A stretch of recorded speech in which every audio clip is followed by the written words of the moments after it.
Congratulations, you're flying. Soaring to new heights. Hilton Head Island High School's JROTC program is really taking off as cadets have the opportunity to learn how to operate an airplane using 2 flight simulators. Students can choose from several different types of aircraft to fly. Then they take part in scenarios, testing out their flying skills. One of my favorite planes to fly is actually one of the jets. There's F-18s, there's F-35s, pretty much anything you can think of. There's big Boeing planes you can do as well, like big airlines and stuff like that, which is a super interesting one. There's also helicopters, but my favorite is definitely the jets. Well, it taught me elevation, like how to stay level, like all the different planes. I had no clue how many planes there were. And we can also practice on like the 747, different commercial planes as well. The flight simulators are allowing the students to command the skies from their classroom as they learn hands-on how to fly. My first time doing it, crash after crash. But that's the only way you learn, right? But I'd say the hardest part is probably takeoff and landing. It's a lot of balance things. I can't really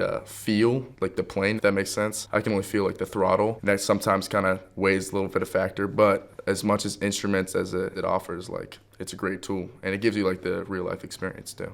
The takeoff, definitely. It's pretty easy. You just have to pull back very gently, not too harsh. I saw many of my classmates crash because they were taking off too harshly, or like the landing, they would just like go straight down and they would nosedive. So that was definitely difficult. The flight simulators are also exposing students to aviation careers. There's many different career opportunities in the military and outside the military, and part of those careers is definitely flying. Being a pilot is a huge dream of most people's, and this piece of equipment just kind of overall gives that opportunity to any student that wants to participate in it. These 2 students believe the flight simulators are a great training tool, and both are planning to pursue careers in aviation. I'm interested in being in the Air Force and being a pilot. So I thought that this would be a great opportunity to just figure out like how to fly a plane. I didn't know anything before on how to land or take off. So it's a great way to start off. So I'm actually thinking about a career in